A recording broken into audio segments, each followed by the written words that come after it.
तो आज हम बात करेंगे खुशवंत सिंह की बहुत ही मशहूर कहानी the portrait of a lady के बारे में। ये कहानी है उनकी दादी की। और क्या कमाल का पोर्ट्रेट खींचा है उन्होंने शब्दों से। ये सिर्फ एक कहानी नहीं है, बल्कि ये हमें रिश्तों, बदलते वक्त और गुजरते हुए समय के बारे में बहुत कुछ सोचने पर मजबूर कर देती है। वाह, सोचिए, वो पहाड़ों में सर्दियों के नज़ारे जैसी थी, एकदम सफेद, शांत, जिसमें सिर्फ सुकून और शांति थी। ये एक लाइन ही है ना, उनकी दादी के पूरे कैरेक्टर को बयां कर देती है। कहानी के शुरू में ही हमें ये महसूस होने लगता है कि लेखक की जिंदगी में उनकी दादी कितनी शांत, कितनी पवित्र और एक स्थिर मौजूदगी थी। तो सबसे पहले देखते हैं दादी माँ का पोर्ट्रेट, उनकी वो छवि जो कभी नहीं बदली। कहानी का ये हिस्सा इसी बात पर फोकस करता है कि वो कैसी दिखती थीं और लेखक को ऐसा क्यों लगता था कि वो हमेशा से ही ऐसी थीं, जैसे उन पर वक्त का कोई असर ही ना हुआ हो।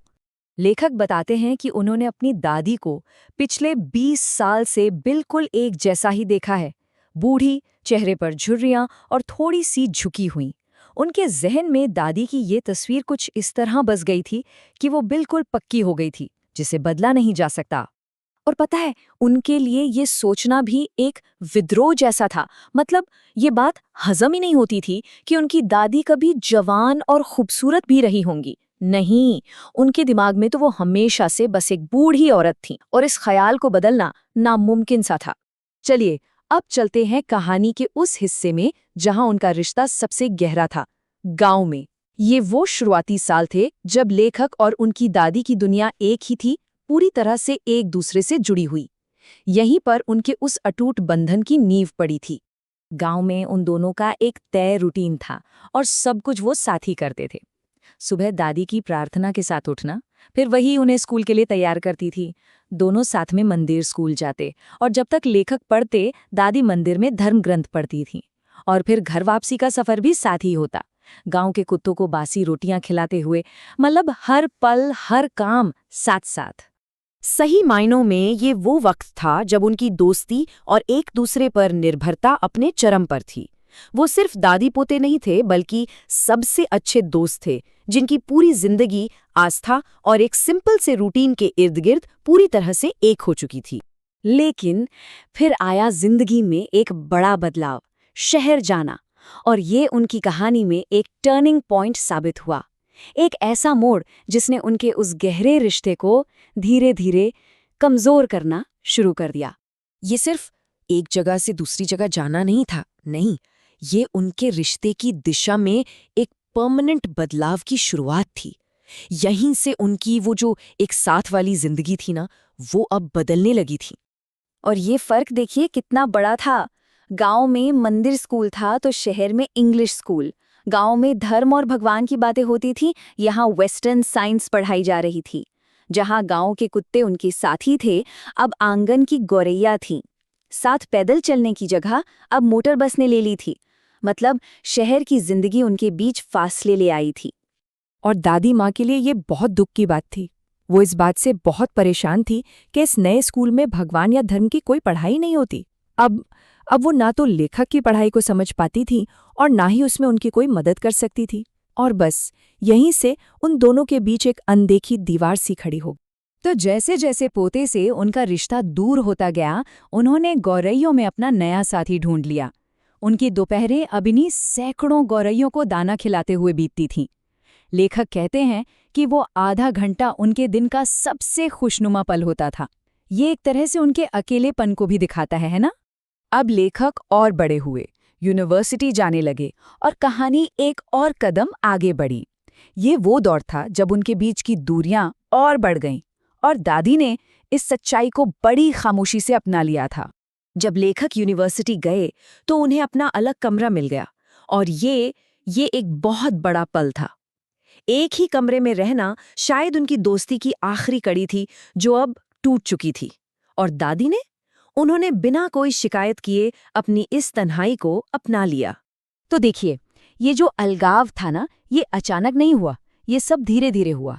गांव में जहां वो एक कमरा और पूरी जिंदगी शेयर करते थे, शहर में कमरा तो एक था पर काम अलग हो गए।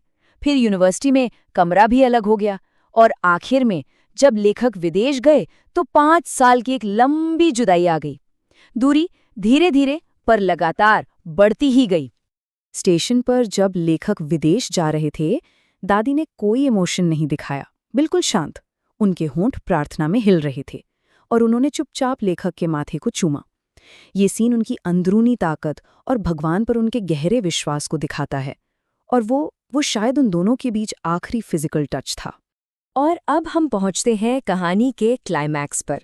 5 साल बीत गए, लेखक वापस आए, और अब शुरू होते हैं दादी माँ के वो आखिरी दिन, जो बहुत ही अलग, बहुत ही अनएक्सपेक्टेड थे। सोचे, पोता 5 साल बाद लौटा, पर उस दिन भी दादी के सबसे खुशी के पल उनकी गौरैयों के साथ ही थे। उन्होंने उस दिन उन्हें कुछ ज्यादा ही देर तक दाना खिलाया। इससे पता चलता है कि वो छोटे छोटे पंछी उनकी जिंदगी का कितना अहम हिस्सा बन चुके थे। और फिर उस शाम कुछ ऐसा हुआ जो दादी ने अपनी पूरी जिंदगी में नहीं किया था। अपने शांत स्वभाव के बिल्कुल उलट, उन्होंने अपनी शाम की प्रार्थना छोड़ी, मोहल्ले की औरतों को इकट्ठा किया, एक पुराना ढोल लिया और घंटों तक उसे बजाते हुए योद्धाओं के घर वापसी के गीत गाए। ये उनकी जिंदगी का एक यादगार, एक असाधारण पल था। उस जश्न की अगली ही सुबह उन्हें हल्का सा बुखार हो गया, और बस यहीं से सब कुछ बदल गया। ऐसा लग रहा था मानो उन्होंने अपनी बची खुची सारी ताकत, सारी एनर्जी बस उसी एक शाम में लगा दी हो। डॉक्टर ने तो कहा कि ठीक हो जाएगा, पर उन्हें पता था, उन्हें एहसास हो गया था कि उनका अंत नज़दीक है। उन्होंने बड़े शांत भाव से सबको बताया कि अब उनका आखिरी वक्त आ गया है, और उन्होंने ये तय किया कि वो अपने आखिरी पल किसी से बात करने में नहीं, बल्कि प्रार्थना करने में बिताएंगी। और कहानी का अंत होता है इस बहुत ही पावरफुल सीन के साथ। जब दादी को अंतिम यात्रा के लिए ले जाया जा रहा था, तो हजारों गौरैया वहां आकर चुपचाप बैठ गईं। कोई चहचहाहट नहीं, बिल्कुल खामोशी। वो भी जैसे मातम मनाने आई थीं। उनकी वो चुप्पी दादी और उनके बीच के उस गहरे, अनकहे रिश्ते का सबसे बड़ा सबूत थी, जैसे कुदरत उन्हें अपनी श्रद्धांजलि दे रही हो। तो आखिर में ये कहानी हमें एक बहुत बड़े सवाल के साथ छोड़ जाती है। क्या एक पीढ़ी का जो जीने का तरीका है, उसका खत्म होना अगली पीढ़ी की तरक्की की कीमत है? ये कहानी सिर्फ एक दादी और पोते की नहीं है, बल्कि ये कहानी है परंपरा और आधुनिकता के बीच बदलते रिश्तों की। दादी जो परंपरा का प्रतीक है, और लेखक जो आधुनिकता का।